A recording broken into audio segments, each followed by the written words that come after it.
Your Excellency, Mr. President, dear colleagues, I'm so glad to welcome you to the 13th Investment Forum titled Russia Calling. Our forum is held the 13th time in a row. It is the second online forum. You know, every cloud has a silver lining. Previously, we had 2,500 guests and more than 1,000 guests came from abroad, but last year, 3 million people streamed our forum online and 180,000 people watched us internationally, streaming us on the internet and seeing the sessions. So I believe that we will definitely have personal communication, but we will resort to the blended format. And the scope of the internet is much broader, and there is huge interest shown for our forum because President Putin has his address, and in the morning we have had a macroeconomic session with ministers speaking, the economic development minister, finance minister, and the central bank governor, and the business community attended. And you know, the track record of our business community is a testimony of the potential of the Russian economy, the capability of the Russian economy. Like Tatiana Bakalchuk, who has many children, and on her maternal leave, she invented and set up an online store, Wildberries, and today its market cap is $13 billion. So it is a live instance of the new economy that is created with the help of the new online technologies. It is not commodity-driven anyway. It has been a success, so we have had a lively debate in the morning, but today, and now we start our main session, and the intervention of President Putin is now to follow, and afterwards we'll have the Q&A session. Thank you very much, Mr. President. Over to you. Thank you very much, ladies and gentlemen.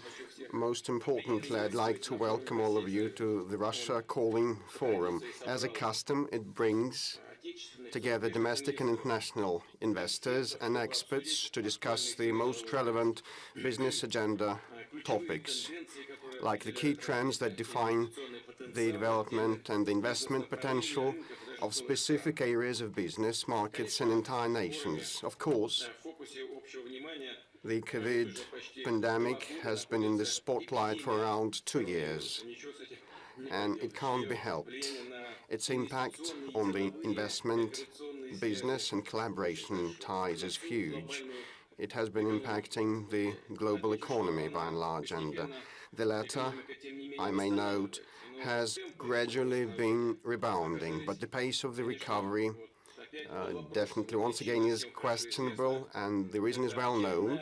It's because of another resurgence of the disease caused by a new strain of the COVID. And because of that, governments worldwide once again have to resort to restrictions. In the forthcoming weeks, it's going to become clear how grave the effects of the new strain are. But it is crystal clear now that we should be prepared for whatever change it may bring. We should be tracking constantly the efficacy of tests and vaccines, use the clear-cut algorithms to reduce the spread of the disease.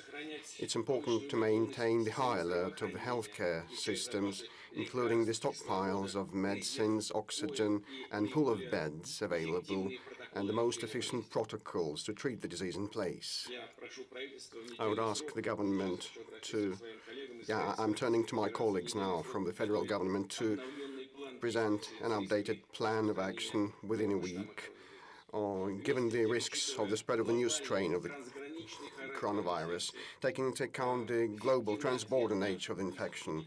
An efficient response can be provided only in concert, and I said that on many occasions. And the UN has heard multiple calls to join hands, and we can only fight that in concert, the whole of the global community. What I mean is the mutual recognition of the vaccines and vaccination certificates, availability of vaccines for all the regions of our planet, and joint work on new drugs against COVID. Well, this is hard to challenge. and acknowledgement of our common responsibility, especially by those leaders of major developed nations, will be the basis for more active joint action. With respect to the economic agenda, well, a characteristic of the current situation is a high inflation pressure at the juncture of a new global wave of the pandemic. You, as experts, as the direct stakeholders of the global economic activities, are well aware that the price growth is because of a number of factors overlapping. In particular, over the past time, the consumer demand for services like tourism, transport, public catering has slumped, as is known, and shifted towards goods. And the closed borders and the restrictions in place have decoupled many of the supply chains. For some of the goods and categories, we are now seeing the shortage, and that pushed the price up.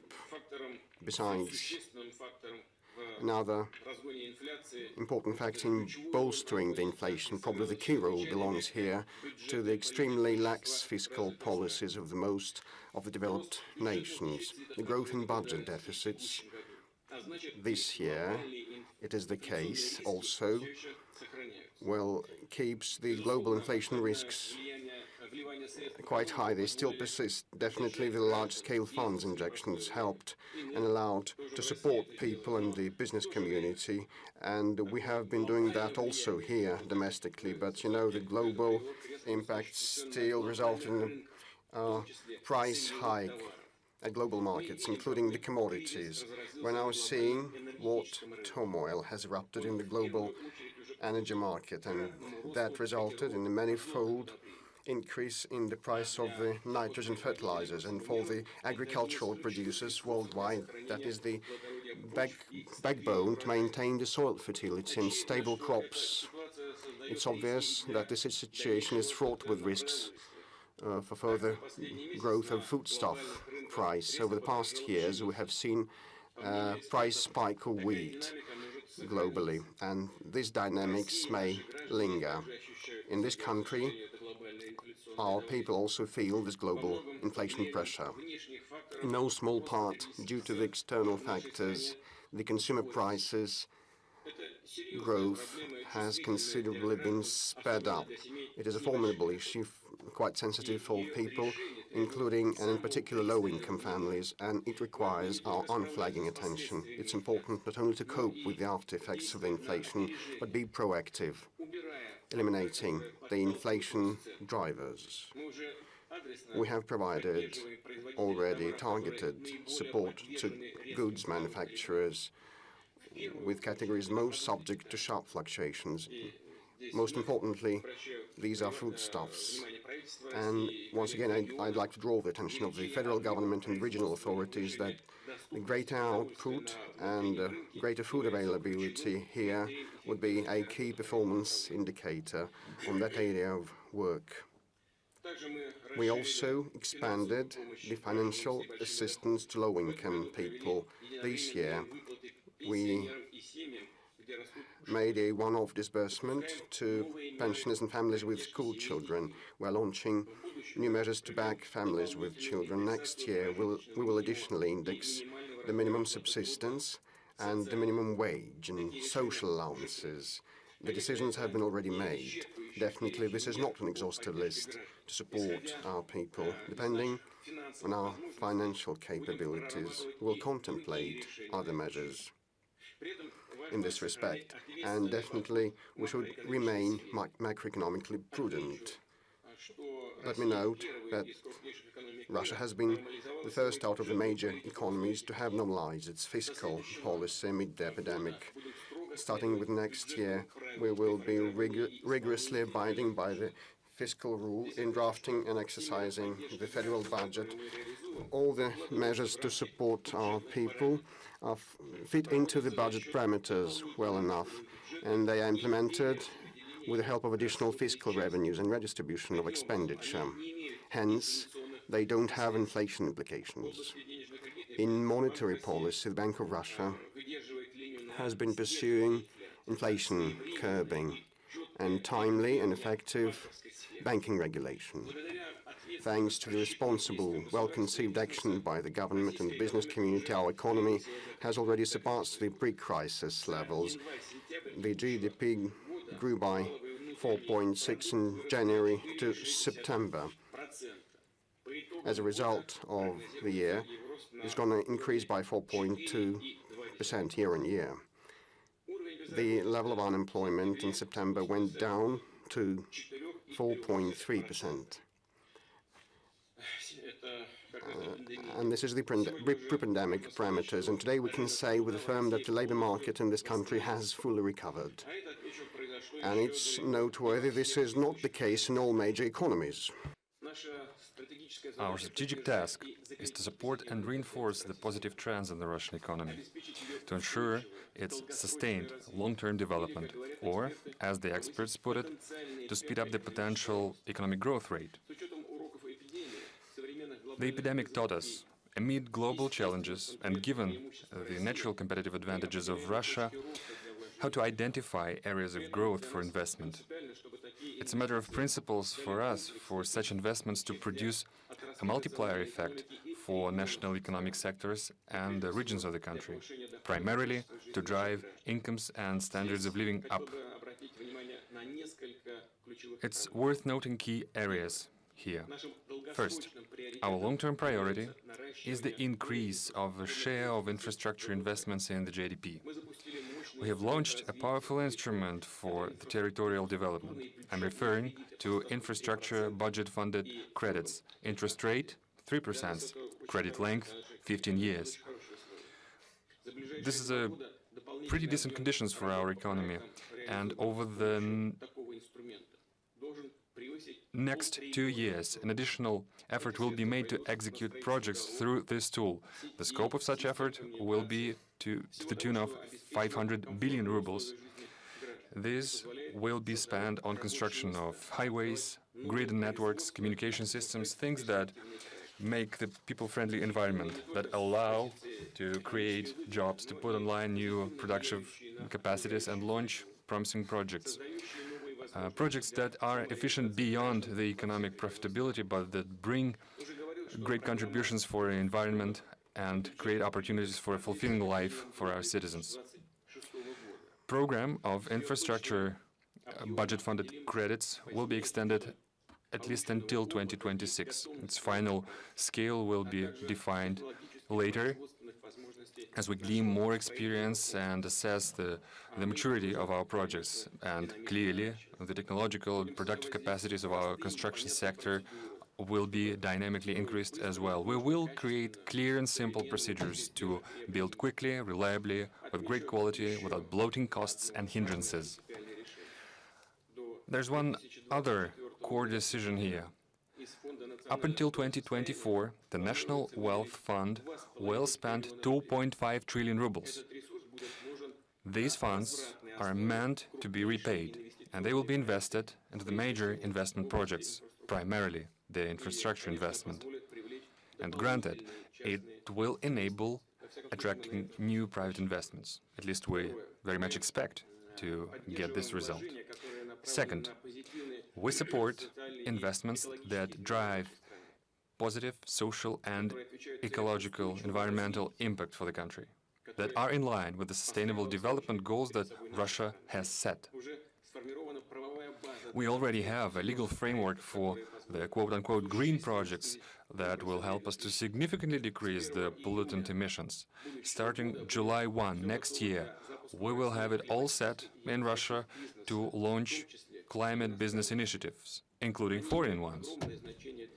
They are of prime importance for reaching the goal of carbon neutrality for 2060, and we've mentioned this in Glasgow, among other fora. New program for increasing the energy efficiency of the economy has an important role to play. The government must finalize its preparations by October 1, 2022. We will be developing infrastructure of investments into sustainable development and encourage private participation in the effort. I instruct the government, together with the Bank of Russia, and I ask the business community to play along, to come up with a lineup of financial tools for meeting this goal. Those include tax benefits, subsidies, state guarantees for companies and investors alike. A number of projects actually already enjoy such support and are being executed. And I reiterate that it's crucial that that would be a systemic effort. Third, development of the national economy, growth of labor productivity and income growth must be driven by the digital transformation, by employment of new technology across the walks of life and domains. Russia is already one of the global leaders in terms of usage of digital services and AI technology. Having said that, we fully understand that it's crucial to ensure balanced development of digital ecosystems, to define the role of financial institutions. Let me remind you that such ecosystems are built around an individual, around the so-called quote-unquote digital profile. And I've recently underscored this point at an international conference on artificial intelligence. It's critical that we identify the right model for handling big data, big arrays of personal data. It must be undergirded by an unconditional safety and security of personal data and, looking more broadly, of rights and freedoms of our citizens. Fourth, what else will play an important role in the recovery of Russian economy and its long-term growth? It's the banking sector and the stock market. Thanks to the solid financial standing, Russian banks are boosting lending, and our host can probably corroborate this. I believe it's been mentioned time and again today. It is critical that going forward we increase the availability of leverage funds for the sustainable growing companies and organizations that attract money to develop productive capacity to create new highly paid jobs.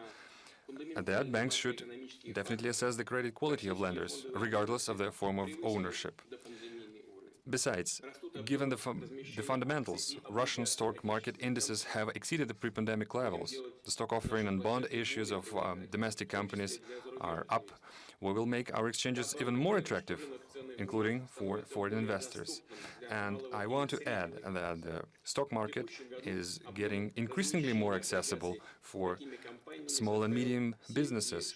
This year, the volume of bond issues by such companies stood at 7.6 billion rubles. We intend to develop this tool and to support small and medium businesses to offer new solutions. So, for instance, small and medium companies now have banking fees and charges reimbursed as they sell goods and services to physical persons, to individuals.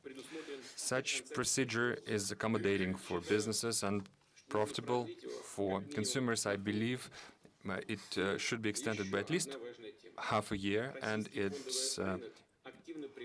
is currently will be operational until the end of this year. And another important topic, Russian stock market is getting increasingly popular with individual investors. Over the 9 months, their investments grew by a quarter, which provides great robustness to the stock market and makes it more attractive. This resource must drive the investment of appropriate projects, but it also should help the citizens themselves. It should be a source of stable income for those who want to play the long game and invest money in the Russian economy. And so I instruct the government to present new proposals on this regard, including tax credits for individuals who invest long-term in the Russian companies, and we must think about a co-financing or match financing for such savings. We need to find a way to guarantee the protection of such investments. I must stress, stock market is inherently susceptible to market swings. They go up and they go down, and we need to protect the interests of our citizens, to protect their savings. In fact, we're talking about a similar mechanism to the bank deposit insurance, and I ask to look carefully into this mechanism. After all, we have much of the ground covered, and in this I want to wrap up my introductory remarks, and with much pleasure I will hear your thoughts and insights and proposals on on your comments on how you working in Russia, what challenges and obstacles do you see, what would you want us to draw attention to, and what would you advise us to do? We always heed to your recommendations. Thank you, Mr. President. Today, we have plenty of investors online. They represent a variety of regions: United States, Great Britain, Europe, Asia, Middle East, and beyond. And first, I want to ask the Qatar Investment Authority, represented by Mansour bin Ibrahim Al Mahmoud. This is a major investor. Last year, it bought $500 billion worth stock of VTB, and it's a major investor into the Russian economy. And now we are currently waiting for the government commission decision on the next deal. It will be buying a significant stake at the Western Speed Diameter, which is a toll highway in St. Petersburg. So they are investing heavily in St. Petersburg. So I give the floor to Mr. Al Mahmoud. Thank you, President Putin. Thank you, Chairman Kostin. My name is Mansour Al Mahmoud, the CEO of QIA.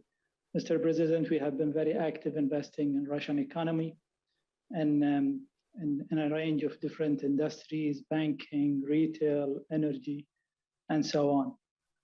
I have a very simple question, Mr. President, for you. Given all the current geopolitical challenges facing the world, from COVID to climate change, or from sanction to bilateral relation, I would like to ask you, what are the issues that keep you awake at night? And from your experience, what are the best ways to address them and to ensure Russian continued economy prosperity? Thank you.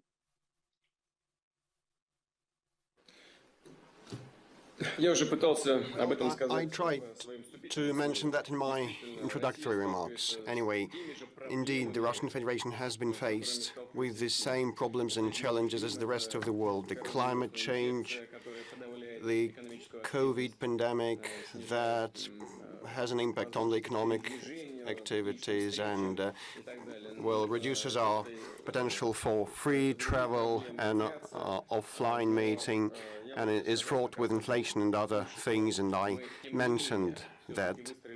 But still we have been able to work effectively to be able to accomplish the pre-pandemic macroeconomic indicators in our country. And one of these is the reduction in unemployment down to 4.3%. Well, even in the pre-pandemic times, we had it slightly higher, at 4.7%, and now it's 4.3%. And economic growth as a result of the year will be 4.7% of the GDP, and we are fully aware of that. It's not the highest pace of growth in the world, but for us it is a good indicator. And we try to do everything, all our measures are macroeconomically prudent. And what is necessary is to make timely decisions, analyze what already was done, and building on that, make future plans. That does not mean that we only think of how, like, kind of to carry on with the tick box exercise. We know that it all has a toll on people. All the challenges of today impact them, so we try to make the well-conceived decisions to support our economy, those sectors that suffered most and bore the brunt, as well as our people, especially those income rungs that need our support, like the pensioners, the elderly, the families with children. And we have made a decision, as I have said, to index the minimum wage and the minimum subsistence level. That will definitely result in a recalculation of a number of allowances that are based on these parameters, and definitely we are not oblivious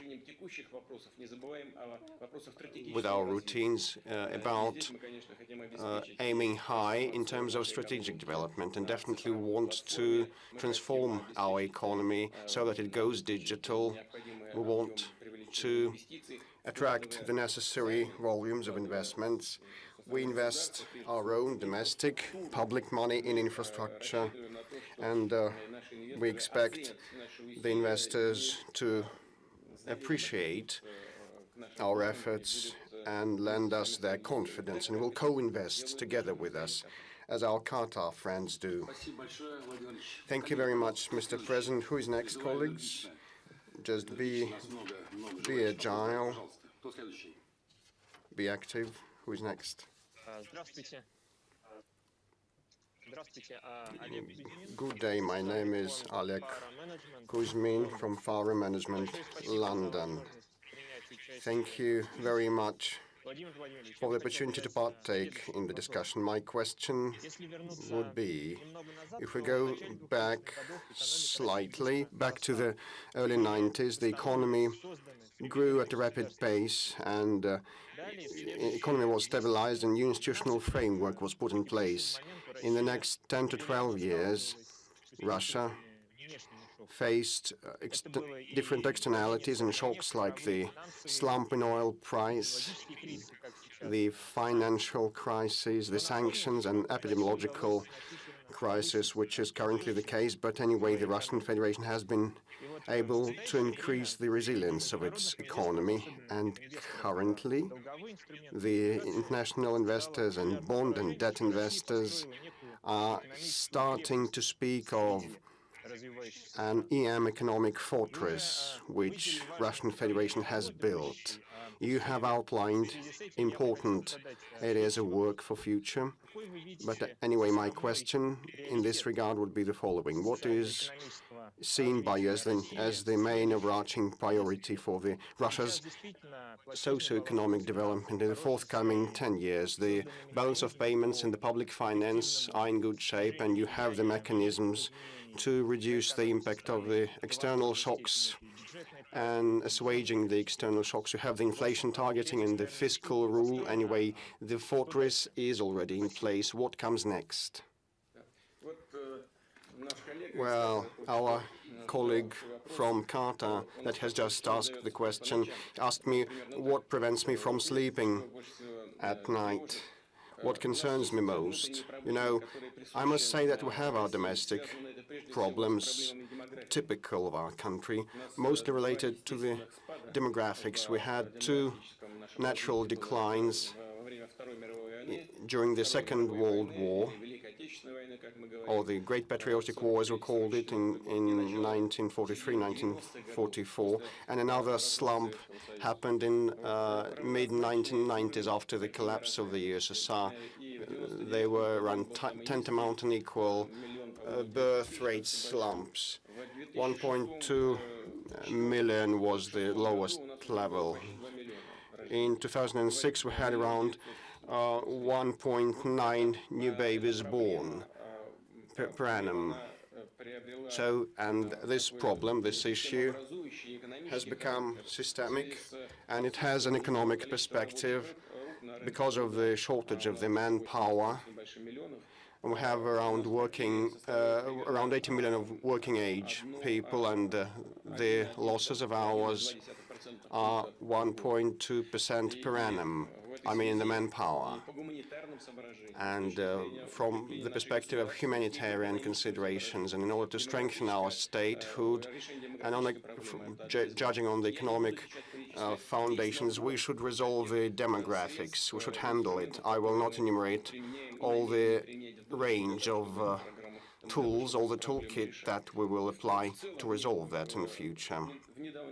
But I want to tell you that in recent future we have been able to get things going, and we definitely are capable of that. We know that unfortunately this horrible infection has increased the number of letalities, and that has a toll on the demographics. So those natural declines back in 1943 and 44 in 1990s happened, and we overcame them, and now we have to overcome this also. And the investment attraction also is another important area of work, and we should move towards an end-to-end digitalization of our economy in public governance and in the economy. You said that we are now an economic fortress, an EM economic fortress. If they say so, it is good, but we don't want to build fortresses and live behind the fences and walls. We just want to enhance our sovereignty, including our economic sovereignty, which will be our aspiration in future, but that we want to attain and accomplish not in prejudice of our cooperation with partners worldwide, if they want and where they want so. So next question, thank you. Gira Chamorro from Pictet Asset Management, and it's a pleasure to be here in this forum.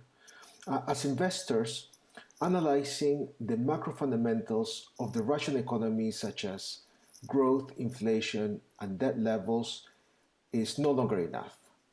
Our clients are now asking us to also incorporate environmental, social, and governance issues when assessing the risk of investing in Russia.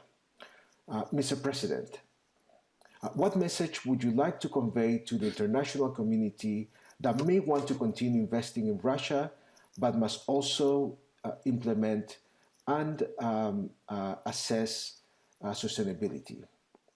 And besides some of the measures on the environmental side, as you mentioned, carbon neutrality by 2060, are there any specific government policies that you would like to highlight that may improve Russia's ESG profile going forward? Thank you.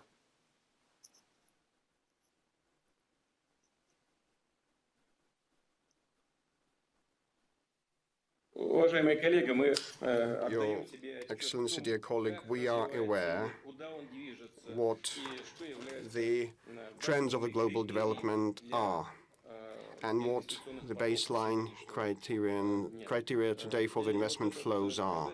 And the ESG parameter, which is an aggregated indicator, a comprehensive one, a complex one, it demonstrates what the strategy of a country in its development in the mid to long run is, and it should be people-centric, human-centric, and the Russian Federation is aware of that because we want to follow this global trend, and we build our policy around our people. We try to do so. We're not always successful, but anyway, this is our resolve and our determination, which means that the healthcare level and quality should go up, and we should care for the natural environment. If we speak about the carbon neutrality and attaining that by 2060, that means that we will be consistent in moving towards that goal step by step. You know, it may be quite a modest goal. Many countries are more ambitious, much more ambitious, but I can say that probably we can attain that within a shorter timeline if we go as planned. And definitely we have a toolkit in place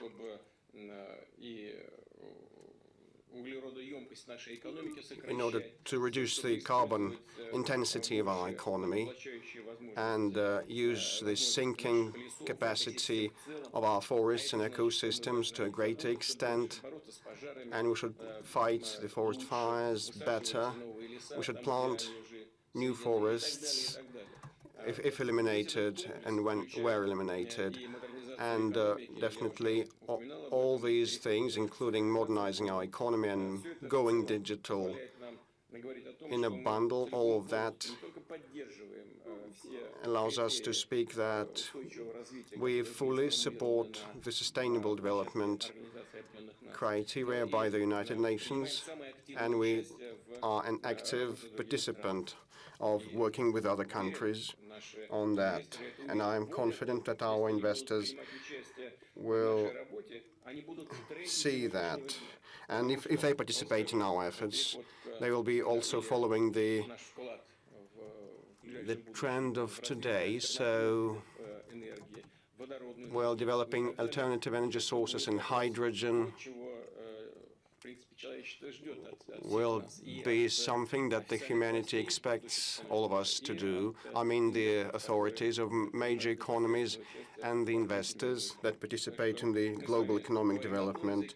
So we speak one and the same language and we can very well understand each other. But Mr. President, may I ask a personal question on the same topic? Like yesterday, the Soviet Russia newspaper made public a study by Credit Suisse, a Swiss bank. And the insight was as follows: there are there are enterprises, economic actors, and the people, individuals. And to fit into the 2.9 tons, which is the norm of the Paris Agreement, and people should abandon meat, coffee, beer, and they can practice sports and go to gym only 3 times a week and fly only once a year. And the personal hygiene is the biggest problem. You can take a shower only thrice a week, 8 minutes, and you can flush the toilet only 2 times a week. And the washing machine and the dishwashing machine can only operate 2 times a week. And in this context, we will be able to fit in the norms. Do you like this? And would you like to live in such a world? I would like to live in such a world where the personal hygiene items would not be detrimental to the environment. I wish us to have the planes that would not be polluting the atmosphere. If we take any foodstuffs, they should be properly recycled and utilized afterwards.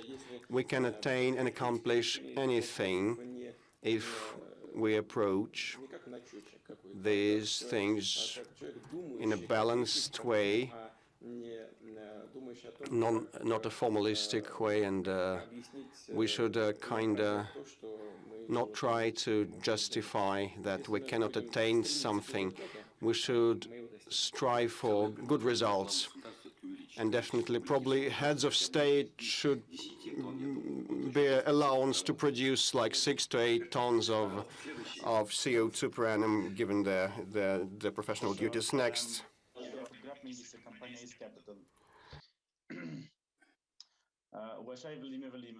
East Capital, Jakub Grenbase. Mr. President, you mentioned on many occasions the red lines in the relationship between Russia and Ukraine that has a bearing on the West and NATO. Could you specify where these red lines for Ukraine are and what after effects may follow? And what repercussions may follow if the red lines are crossed? And should investors be afraid about the possible entry of Russian forces in Ukraine? Possible entry of Russia's forces in Ukraine, that was the talk early this year when we had the military maneuvers West 21, but nothing happened, as you see. So it is not about entry of forces or waging a war. No, we should establish a relationship and a more sound development. We should definitely the security interests of all the international parties and stakeholders must be taken into account. If we work in this direction, there will be no fears and no threats. I believe that. If we talk about the threats, the residents of the 2 unrecognized republics, the Lugansk and Donetsk People's Republics, they also and often suffer from threats of the movement of troops and forces along their borders, and the Russian Federation, apart from that, has some concerns, seeing large-scale unannounced previously maneuvers by alien forces next to its borders, like in the Black Sea recently, 20 kilometers away off our borders, the strategic bombers passed by carrying high-precision weapons, and they may carry nuclear weapons. Definitely, we would regard it as a threat to us. Now, with respect to the red lines, they are, theoretical, more or less, to a large extent. Let's look what happened in the previous 20 years. The relationship between the Russian Federation and the collective West back in 1990s and early 2000s were cloudless. Why was expand NATO itching closer to our borders? Why was that done? Who can respond? There can be no sound response to that. We had a perfect picture of our relations. Back in the 1990s, we were nearly allies, and despite our warnings and requests that followed later, the military infrastructure approached our borders, Now in Poland and Romania, they have the missile defense systems stationed, and the launchers, their Mk-41 launchers, can be equipped with Tomahawk, which are assault or strike assets, which is a threat for us. It's obvious. And the response to all our requests not to do that, what happened what we're seeing now. And we had, in this context, to pursue the development and design of the hypersonic weapons. That was our response to our partners' withdrawal from the ABM and INF treaties. And now you're asked the question about Ukraine and about the red lines. The red lines, well, they would be probably the threats emanating from that territory onto us. If they continue in this vein, well, I said about that on many occasions. Probably you haven't been following my statements. You've been doing business. But, I reiterate, if they station and deploy attack systems on Ukrainian soil, the flight time to our borders to Moscow would be like 5 to 7 minutes, because East capital, Moscow. So you are stationed in Moscow. I've been in Moscow for 15 years. So the time to target would be quite short, and we will have to respond with something similar against those who are menacing us. And we can do that. We're capable. We have tested a new sea-based hypersonic missile with 9 speed, and the time to target will also be 5 minutes. So those who give these orders should probably think of that. And these threats and menaces are the red lines for us. And I hope we will not go that far, and that the common sense and the responsibility may prevail. And regrettably, this information plans actually have quite an impact on the market. I mean, all of the markets can confirm that this disinformation campaign caused an 11% stock market drop. So, well, it might be a planted leak, it might be a pleak or something like this. Okay, quite possible. Next question, please.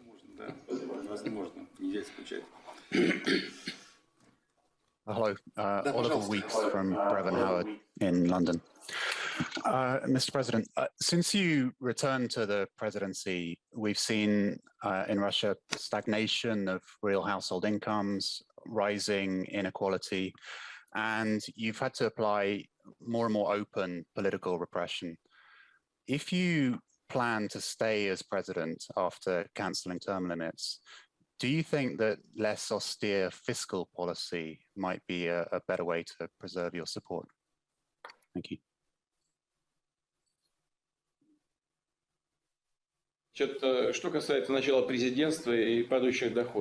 Now, first to household incomes and the presidency. It's true that due to the pandemic, there is an income drop. Nothing new, nothing unique about it. It happens in all the countries. Now, if you look at the broader picture starting from the start of my presidency, we had 40 million people living beyond the poverty line. Now, we still have a lot of people beyond poverty line, but it's 20 million people now. So the amount of them halved. And the household incomes have also grown. And it's a pretty much well-known thing. There is such thing as food inflation, which is on the rise in our country, as in many other countries, which drives the decrease of household incomes.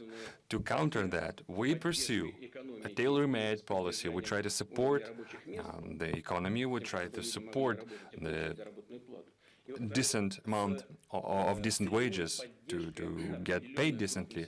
We provide targeted support to vulnerable groups that require state support. And primarily, and I mentioned this before, as the senior citizens, it's the families with children. I will spare you the details of all the measures, but I'll give you an example. We are even supporting expecting mothers. So not even though the families with children, but women who are actually pregnant at the moment. And we are extending this support to families with children of up to 16 years old, to single parent families. We will make it an end-to-end, a wall-to-wall effort. Over the first 9 months of this year, the actual disposable household incomes are actually growing. We are monitoring the situation carefully, and we do understand that it depends on the breakup of the statistics. We know that the food inflation affects certain population groups. We know that the food inflation is probably higher. It stands at about 10%. It's higher than the overall inflation, and it is a major factor for certain groups. We look into how the state can support these people, and we pursue a line on improving the situation in general. So your question was a twofold. First of political/economical. Is it better to have a more lax monetary policy? I'll put it like this. You are well aware that certain countries, and you know it full well, pursued quite a lax policy. So what was the result? The result was the spike of inflation. So it prompts the following conclusion, I guess. We look at the basic pillars of Russia's development. We look at the fundamentals, the macroeconomic situation. We carefully track it and fine-tune our policy accordingly, which is why Russian government and central bank, and I truly believe this, are making timely decisions to curb inflation. Having said that, we are spending the national reserves to spur the national development, and first and foremost, it relates to infrastructure development. Ports, airports, railroads, highways, it's the utilities systems. So this is the backbone of the economy, which will serve as a solid foundation to make the standards of living grow. I think that would be the consequence of our work going forward. And I think it's a crucial thing for investors that we are not populists. We will not print easy money. We will not pump the economy with helicopter money without thinking about tomorrow. Thank you. Colleagues, let's move on now. Good afternoon, Mr. President, Andrei and Berman. We have several hundred of million invested in your country, in companies and governments, bonds. I would like to ask you a question around your direction of going digital. I know Russia is doing a great job of cracking down on cyber hacker groups, but there seem to be still a significant number of attacks that are serious, that are coming out of the Russian territory. What is the main challenge preventing you from putting an end to these? Thank you.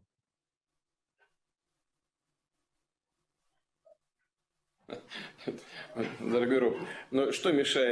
dear Rob, what is the main challenge preventing us from putting an end to these cyber attacks? Well, the number of these attacks that come from the Russian territory is significantly fewer than those attacks that coming from other countries. As international observers put it, it's not something that Russian statistics has to say, it's international statistics. It's the US domain space where the most of cyber attacks come from. So what's the main challenge? Well, you know, it's hundreds of people who write the laws, and it's hundreds of millions of people who think how to bypass them. So the reality is such that there is temptation for people with certain skills and competencies to try to sidestep these laws, and sometimes governments have to play catch-up with them. Just like as is the case with the pandemic, fighting cybercrime takes a collective effort. We've mentioned time and again that we've offered our international partners and to you US counterparts as well, even during the last period of President Obama's tenure, to work together. First, they showed some result in this, but then they had other things on their plate. We offered this to President Trump. We offered this to President Biden when we spoke in Geneva. And we actually agreed that we will start this work in earnest. And actually, the working groups are already operational, the experts are already talking to each other, and I hope it will bring about great results both for Russia and United States. And it will give a decent momentum, not just bilaterally, but under the United Nations aegis as well. This is something we are earnestly interested in, because the number of attacks against Russian resources is not going down. In fact, it went up over the first 9 months of this year. I don't quite remember the percentage figures, but there was a significant year-on-year increase. That is to say, we fully understand the significance of this joint effort, and we will pursue it. Well, I've been listed in several American lists. One of them is actually related to cyber attacks. So, turns out I'm a hacker. I've never known how to do these things, but according to the US experts, I'm one of those bad guys. So I guess I'm a latent hacker. I even, having troubles handling my smartphone, and there you go. Next, please, colleagues. Who's next? Hello, Mr. President. This is Richard from Cathay Life, and we are active investors in the Russian sovereign bonds.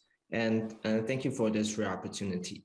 I'd like to ask about Russia's fiscal policies, as we are seeing lots of energy exporting countries preparing for the post-oil era. And currently, 30% of the federal government's revenue comes from the oil and gas sector. So what is Russia's long-term fiscal plan and to navigate this kind of situation? Thank you.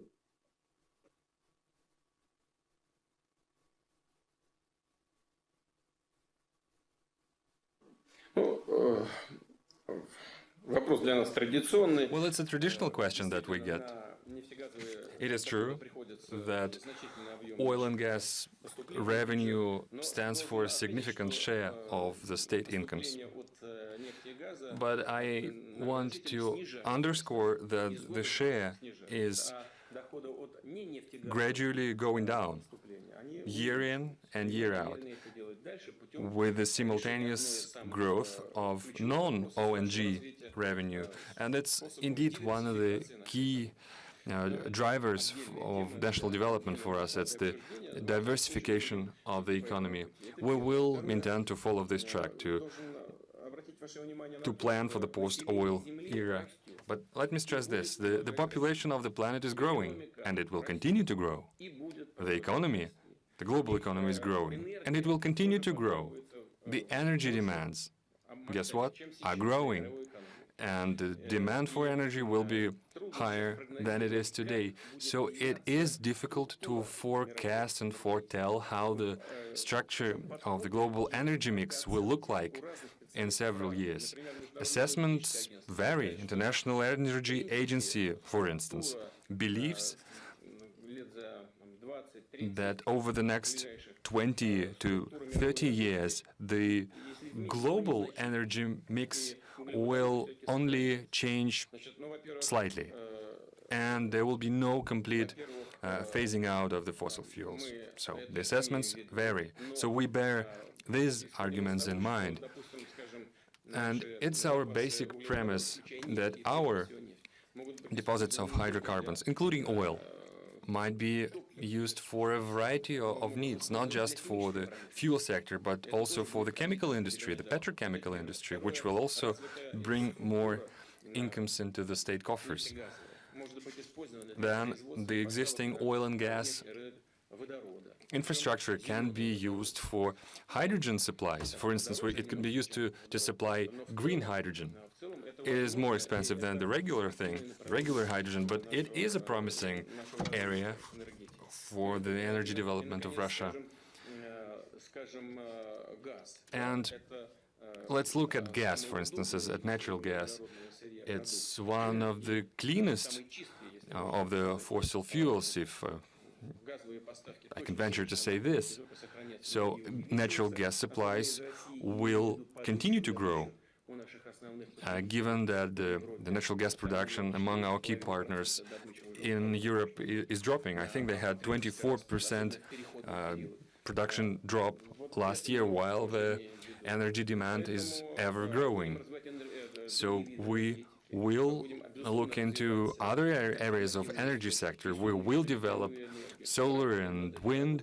We will develop alternative fuels. We are making an effort in this regard, and we're paying quite a lot of attention to this, and the share of these alternative fuels is growing every year. Even as we speak, Russia's economy is one of the greenest in the world. Look at the hydro power, look at nuclear, look at renewables. Their share stands at 40%. If you factor in gas, natural gas, it stands at 86%. Now, I think there will be quite a few countries, perhaps a couple or maybe 3 or 4 countries can outstrip us in this. Others lag behind. And I think this is a competitive advantage too. It allows us to think ahead and to plan for the future. So I think we will have plenty of things to work on, including with our foreign friends, partners, and investors. Thank you. Next question, please. Where do we move now? From Taipei. Thank you, Mr. President. This is Mehek Bhatia from Wellington Asset Management, based out of Boston. My question is regarding the security situation in the Middle East, especially in light of what happened in Afghanistan this year. I would like to ask you how you see Russia's role in the security situation in the Middle East. And here I ask not just about its political future, but also about the economic future. And related to that, do you see over the next few years that Russia and China can work together in the Middle East towards the economic future of the Middle East? Thank you.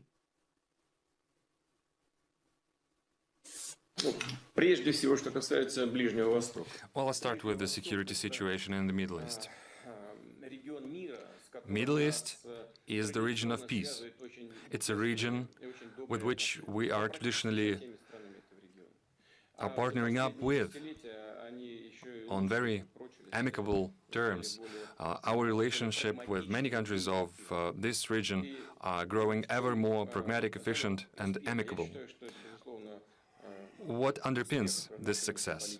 I think it's the success of our foreign policy, of our foreign policy pillars. It's the respect towards our partners, to their culture, to their religion, to their traditions, and complete non-interference in the internal affairs. We look for points of convergence in terms of economy. And as we seek greater economic prosperity, we can mutually reinforce one another. So let us go back in time. I think 10 years ago, was it? All the quote-unquote civilized world was rising in applause to the Arab Spring. So what about this Arab Spring now? It brought about nothing but tragedy, human tragedy. Why it happened? Because external parties tried to exploit the domestic difficulties to unsettle the situation. They tried to use their cookie-cutter solutions to impose it on different countries, and the same attempt was made in Afghanistan. And we all know how it ended.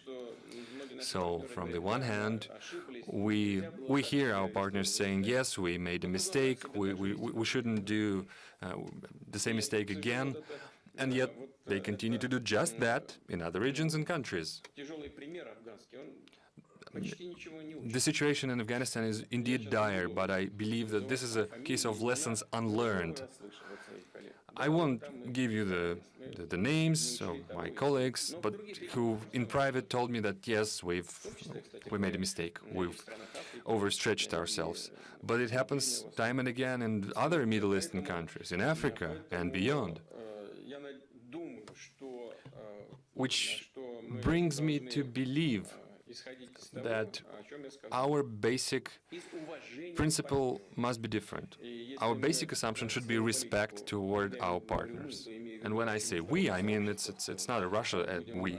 I mean the international community. If the international community follows these principles, we will succeed. But this will be a challenging process. It takes time, but just no other way to settle long-term crises, to secure development.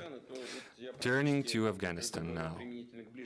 When I was speaking about Middle East in general, it applies to Afghanistan proper. The situation is very complicated there. I think it's not the appropriate place or time to give our assessments to Taliban, but we should say that Taliban controls the situation in the country. We need to help them at least to unblock the assets in the foreign accounts.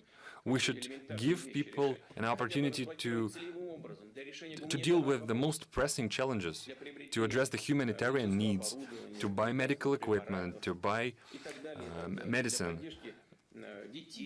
We need to provide them support to help children in need. So these funds will not be diverted to buy weapons. I mean, after all, do they need more weapons? They have plenty of weapons left there for billions of dollars of worth of weapons. So let's just think step ahead. Now, turning to our cooperation with China, we are cooperating across many tracks with our Chinese partners, and one of them is the work in third countries, and this is an effort in progress. And why is this so successful? Because we share the proximity of approaches, we support one another, we support the efforts and endeavors by our Chinese partners waged under the aegis of One Belt, One Road initiatives. We were fully supportive of that, and let me stress this. China is the biggest investor in the Middle East right now. So, definitely we welcome the efforts by the PRC. They benefit the regional development, and we'll do our utmost to provide for the security there, as we do in Syria, for example, and we will contribute to greater stability in other countries in the region. And naturally, we will find new opportunities to apply our technological capability to participate in the economic activities by those countries. And currently, we are having representatives of the nations that invest considerably in Russian economy, and definitely we produce high-tech products on Russian soil that are exported to third countries, including those countries where the investments stem from, and we make our cooperation deeper and more fruitful. We expect that to be the case in future. Thank you. Moving on. Very good day, Union Investment, Germany. Thank you very much, Mr. President, Mr. Kostin, VTB Capital. Thank you very much. The question is, there are many economic challenges facing Russia over the next 10 to 20 years, including those you have mentioned in your address, like the difficult demographics, the pandemic of the coronavirus that also has an impact, and the low productivity growth as another issue related possibly to the fact that the added value industries still have a low proportion in the economy, and the global shift away from the fossils and hydrocarbons. What does the Russian leadership view as the gravest obstacle to Russia's economic growth? And what is the strategy and timeline and how to tackle it? Well, I have already mentioned that, and you answered this question while asking. These are demographics, labor productivity, and diversification of the economy with the help of the state-of-the-art solutions and digitalization. I will not enumerate other things related to biology, genetics, and the new leverages, but we should shift our economy to the state-of-the-art development patterns. And labor productivity, investments, and demographics. These are the pillars.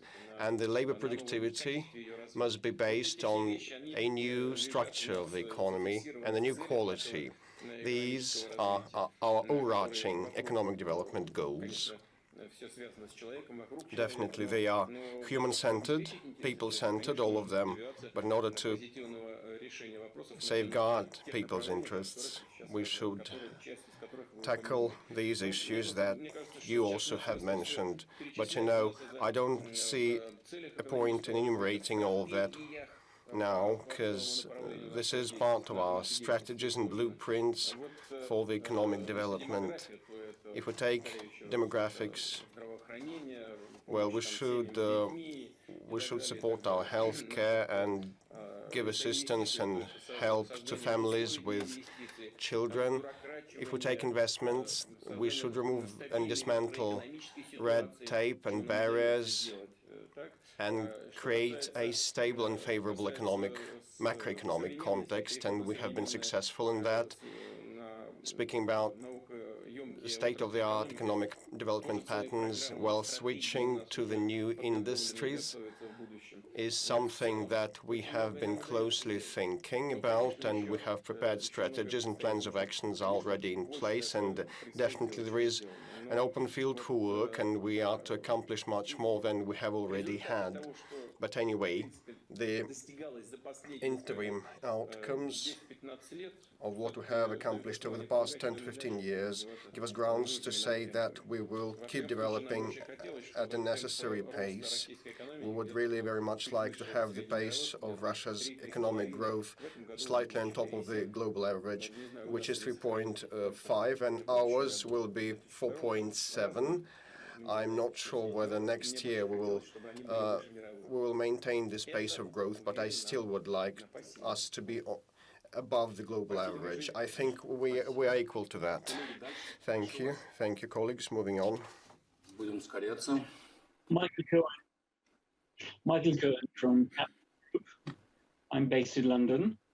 Thank you very much, gentlemen. I wanted to ask, President Biden has recently announced his intention to run for another term.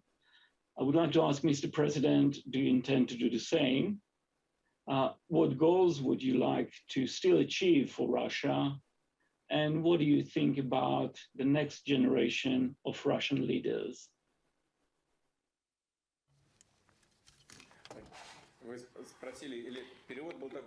You have probably asked what else, what other goals for Russia apart from re-election. You know, my re-election is not a goal for Russia, to achieve for Russia.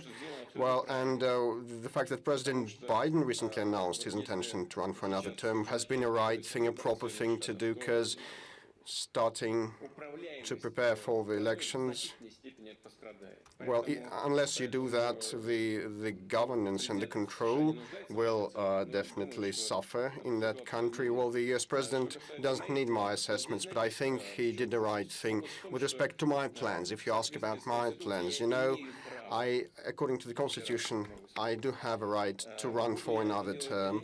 Whether I want to do that or not, I haven't made up my mind yet, but the presence of this opportunity stabilizes our domestic political context. Similarly to the statement by President Biden that he intends to run for another term. So my right to be able to stand for another term is enough, and that suffices for now. So probably it's too early to say who plans what in 2024. What I would like to see in future is the implementation of the plans and the goals that we have set forth with respect to developing our country. And that refers to the, you know, human resources and succession pool of ours. We have quite talented and dedicated young people, and I really want them to be quite active in politics, in economy, in business and in art. I want to see more ambitious, patriotic people, audacious enough to assume the responsibility for the country's future and seek and find new options for the country's development, and have enough might and power and be strong enough to deliver. And I think, I'm sure that this will be the future for Russia. Thank you. Moving on. A very good day, Mr. President. My name is Abdallah Marzouki. I had Mr. President, our office in the Moscow. United Arab Emirates and the Russian Federation, through our various sovereign investment funds and financial institutions, have established a strong platform for co-investing. Mr. President, you mentioned high-tech products in one of your previous answers. Where else do you see the biggest investment opportunities for our two nations? Thank you.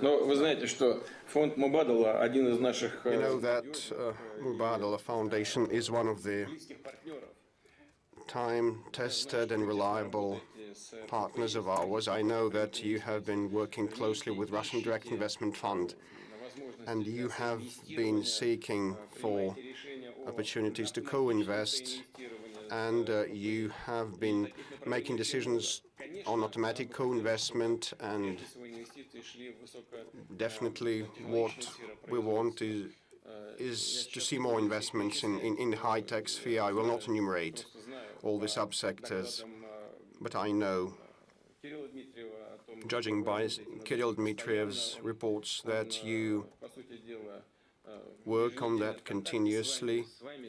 He is in constant touch with you and with the leadership of the UAE on a weekly basis. You invested around 10 billion, as far as I know. Is that right? The overall volume of investment is 10 billion. I mean, the platform invested. More or less. More or less, Mr. President. Так что вот прежде всего это высокологичные. Yes, so these are high-tech spheres primarily. And I know that you are looking at metallurgy and the energy sector, finding targets there. And we don't have any restrictions to welcome the investments from the UAE in any sectors of our economy. You have been putting out money in transport. You have good plans, and we will be supportive of anything you consider to be of interest for you and acceptable. Okay, thank you. Next. My name is Yerlan Sizdikov. I represent Amundi Asset Management, the world's largest manager of ESG and sustainable development assets, and the largest European asset manager. Mr. President, in the recent past, Russia has been building stronger ties to China as Western sanctions intensified. As the West designated now China as a key strategic competitor, and some voices in the West are calling for so-called reverse Nixon policies towards Russia, will Russia respond and rebalance its relationship with the West and China? And what would be the conditions under which Russia could consider such a rebalancing? And Mr. President, you also mentioned the threats to Russia, Russian security. Given that China is planning to quadruple its nuclear arsenal and recently successfully tested supersonic missiles, at what point Russia will consider Chinese military buildup as a threat to its national security? Thank you. You know, people have been trying to spook me, intimidate me with China, starting with the year 2000. Since then, you know, those who tried to spook me, they got afraid themselves, and they tried to change their policies towards China. I think these have been changed, and hence the sanctions and different restrictions, unjustified, as I believe, and running counter to the rules of international law. I mean the sanctions against China. But, you know, it is the actual fact. The rivalry is on the rise, and sometimes it acquires, you know, an unsavory nature, like an alliance was established in the Pacific, comprising the US, the UK, and Australia. You know, when alliances against someone are established, that would not result in an improvement of regional situation. That makes it more tense. We have always advocated for a uniform security system, taking into account the interests of all the international stakeholders. But, you know, we have what we have. With respect to the increase in Chinese military power, and, well, it is on the rise, and everybody sees that. And their economic power, primarily, is on the rise. But why on earth do we have to be guided by third parties, third countries' interests in our policies? We will be guided by the interests of the Russian people solely.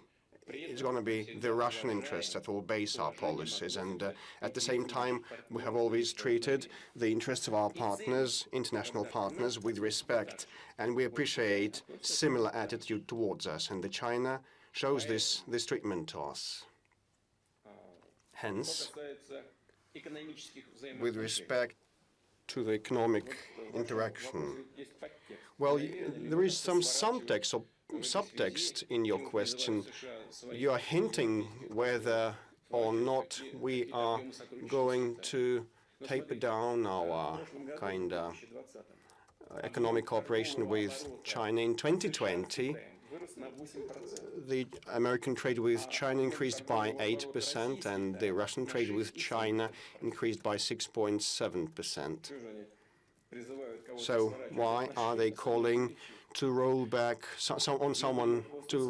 relations, and they have been accelerating their ties, expanding their ties. We will be definitely guided by our own interests, and the US urges the European partners to roll back their economic cooperation with China. But you know, last year, China ranked Europe's #1 trade partner ahead of the United States, which is natural.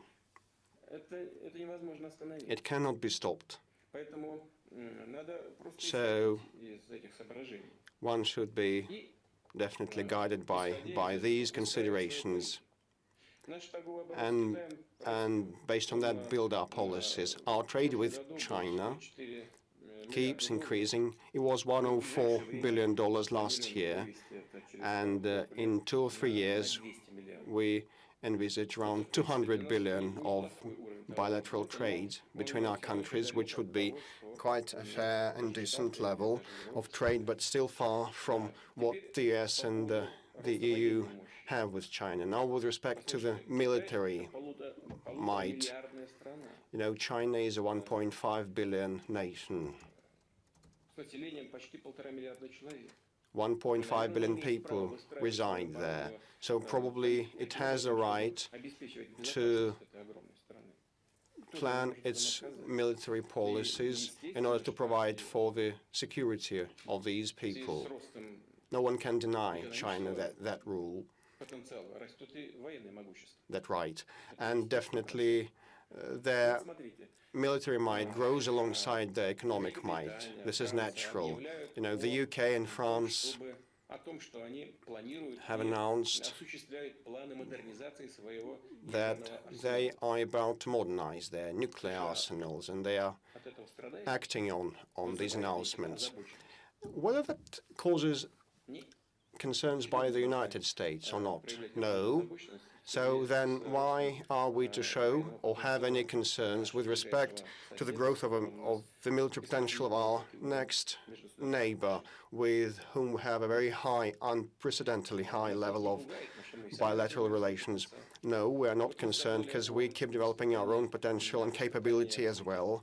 You have mentioned it's not the supersonic way, but the hypersonic tests, and they have been successful, and we saw the reaction of our American partners, but we know that the American partners are slightly ahead with respect to the hypersonic weapons design and creation, but they're not saying that openly, you know, and no one makes any hype, and they tested the anti-satellite systems 10 years ago, and Russia did so recently, and there was a lot of outrage worldwide. But you know, everybody has a right to do so. You know, public statements is one thing, and the real situation is another thing. We will develop our relations, bilateral relations with China, as we consider appropriate. We are satisfied with the level of our relations. We believe that we can make them even deeper and more profound, and they can yield more benefits for our peoples. And definitely we think about safeguarding our own security, and we cooperate with our partners with respect to the areas that we consider important. With the United States, we consider it important to pursue the strategic stability dialogue. With the PSC, we are also in talks on that, and we have been holding regular joint military maneuvers. We exchange delegations, and definitely we have a stable relationship. We know what is happening on each other's soil, and the relations between Russia and China are an enabler of the global stability. Are you going to go to the Beijing's Olympics? You want to see the hockey or the alpine ski? Well, I plan to attend the opening ceremony. Okay, colleagues, let's go ahead. Move ahead. Who's next? Good afternoon, Mr. President. My name is Maria Luisa Materrelli from Eurizon Capital in Milan.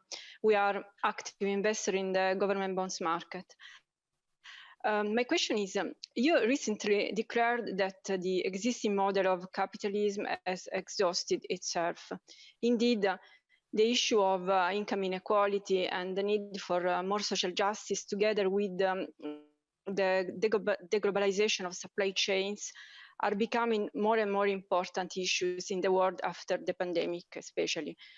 How do you see Russia's role in this age of change?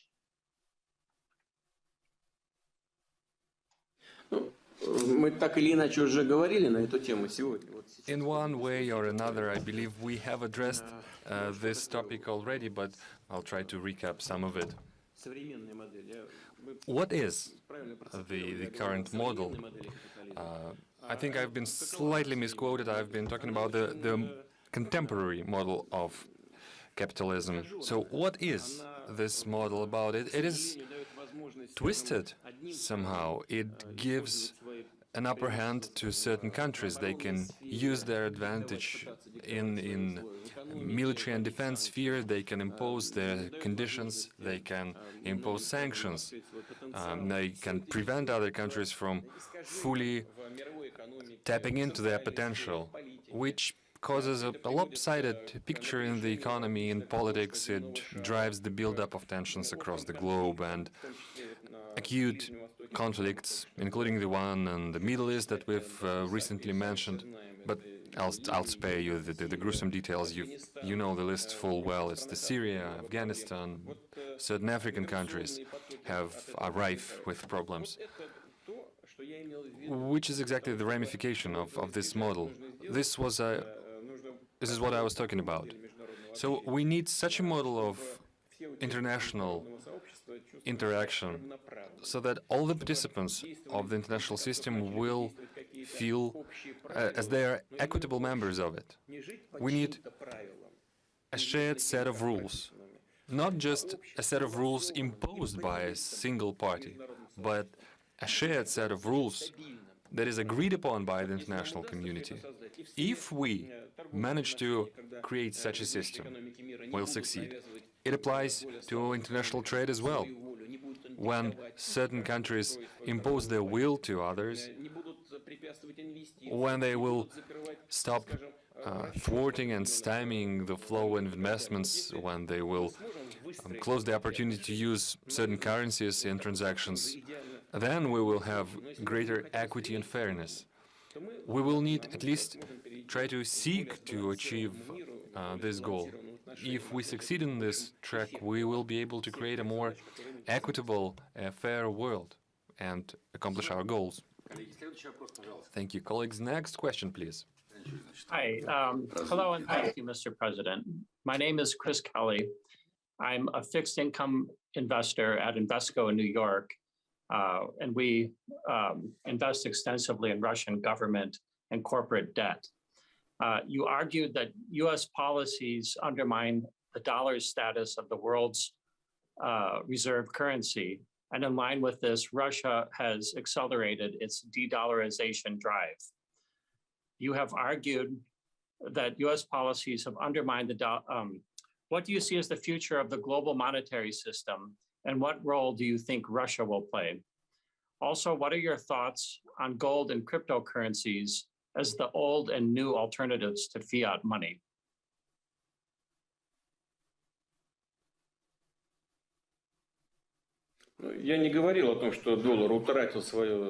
Well, I don't think that I said that the US dollar has lost its standing as the global reserve currency. What I was saying is that it undermines it. The US policies currently is undermining it. It sort of ousts our own participation in it. I mean, we didn't want that to happen. Our major oil and gas companies, our majors and super majors, actually have their transactions in dollars, but we've been banned from using dollars in certain transactions when it comes to military-industrial complex, for instance. So if we are banned from this system. What do? We have to de-dollarize. Same applies for sanctions. Certain transactions in dollars, in US dollars, are impeded.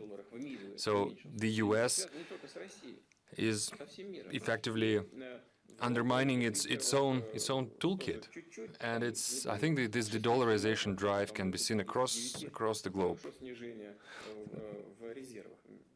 Even its share in the global reserves has been reducing to 5.9% or something like this. And then against this backdrop, yen, the Japanese yen share has grown. So it's a global trend. It's a natural thing. It's not because we are doing something or we're trying to push the things in a certain way. I mean, all the rest of the world is seeing what's going on, and they draw their own conclusions. That's the reason why we pivot to national currencies in our transactions with many countries. Take BRICS, for instance. It has its own basket of currencies. Same applies for SCO, the Shanghai Cooperation Organization. The crucial thing here, the crucial thing for us is the volatility. We carefully look at the volatility of currencies. When we interact with our partners across CIS, the former Soviet constituent republics, the Commonwealth of Independent States, our goal is to decrease volatility, which is the reason why we opt for ruble, for Russian ruble and its use. The macroeconomic stability and the fundamentals are a major factor for us. And in general, we've been successful with it so far. We are fully cognizant of the limits and capabilities of Russian ruble. And yet, it has slowly gaining the status of a regional currency. In terms of the CIS transactions, for instance, it's quite a significant volume in our trade. Now, turning to gold and cryptocurrencies. Well, certain countries use cryptocurrencies, in others it is prohibited. I think China has prohibited it, has banned cryptocurrencies, and some others. It is unsecured, the risks are huge, it's very volatile, and I think we should listen carefully to the voices that caution us against the risks of its usage. Perhaps this is the future. We will be looking at the processes around the cryptocurrencies closely and make adjustments if necessary. Now, moving on to gold. I think the pivot away from gold and the gold equivalent was a global phenomenon. It happened naturally. I mean, the volume of global trade is larger than all the deposits of gold everywhere in the world. So I believe it would be quite impossible to peg it, to tie the trade to the gold back again. But again, the share of precious metals in our foreign exchange reserve is quite significant. So I think that the growth of reliability and of number of reserve currencies is a good thing. I know that United Arab Emirates are working on this idea, and several international institutions are active in the field as well. So I think we'll see more progress in this. So that would be our multi-pronged approach. We will not give up on the US dollar. If we will be banned from its usage, well, we will have to reduce. Mr. Kostin. Well, we are actually working on the crypto ruble, the digital ruble, together with the central bank. So what we are seeing right now, digital currencies are not just used for speculative deals. And there is certain rationale behind it, because in many cases it is used for in the gray sectors of economy. We have some time left, so colleagues, next question, please. Good afternoon, Mr. President. My name is Dominic Logan. I appreciate the opportunity to talk to you on behalf of Fiera Capital, the Canadian-based global asset management company. I've been investing in Russian equities since 1994. I've seen many ups and many downs, and I've seen the impact of government policies, both positive and negative. So my question is, as we move forward, we've seen in recent months the Chinese government has taken major steps, resulting in greater oversight and control of many of its digital and online industries. Do you think such developments are appropriate, and are they necessary in Russia?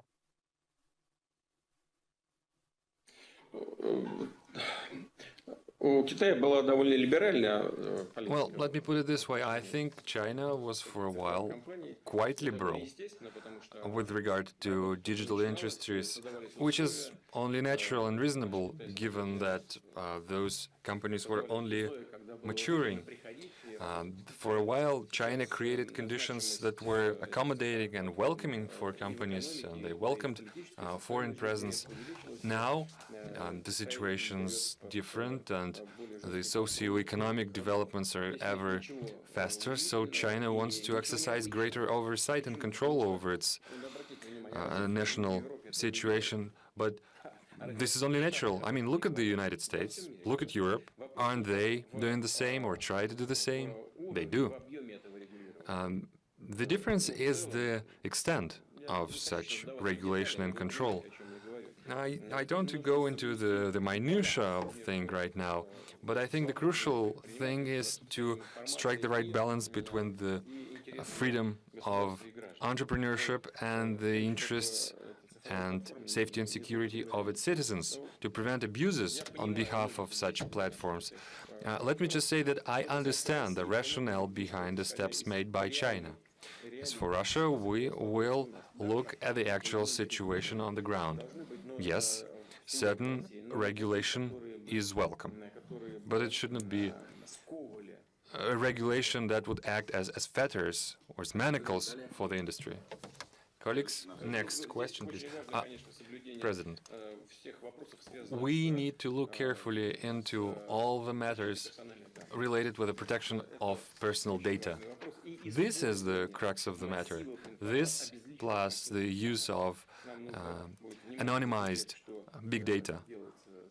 We will look into the best practices applied abroad. We will look into how other countries are doing, and we will fine-tune our own policies. Colleagues, we are stuck for time, so let's speed up. Hello, Mr. President, and apologies for my technical difficulties. My name is Jeff Grills from Aegon Asset Management. First, I want to say thank you very much for taking the time to answer our questions. You've already commented on Russia's commitment to carbon neutrality by 2060. I wanted to ask if you could comment more specifically on your expectation for the development of new energy resources in Russia, such as hydrogen power. And additionally, what will be the impact to the corporate market from government regulations going forward to potentially align their goals of reducing their impact to the climate? Thank you very much. I think I've mentioned hydrogen before, and I will reaffirm. Like I said, hydropower, nuclear power, and renewables account for 40% in our energy mix, and if you factor in natural gas, the figure would be 86%. Only 4 other countries globally can boast the same metrics. So in this regard, I think we are quite all right.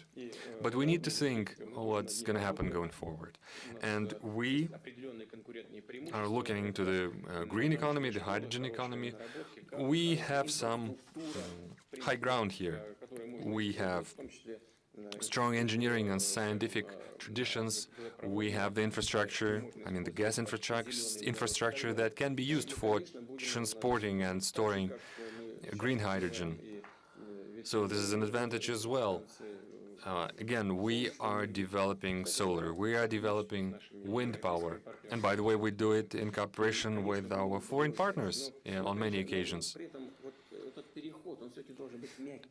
The thing is, the energy transition that is much talked about must be smooth. It should not introduce such spikes and drastic swings of global energy markets as the one that we see today. It bodes nothing good for nobody. We see the drawdown of investments into hydrocarbons. Many companies divest from it. But what would this imply? Does it mean that we will be able to switch to wind and solar overnight and to... I know that it's not going to happen overnight.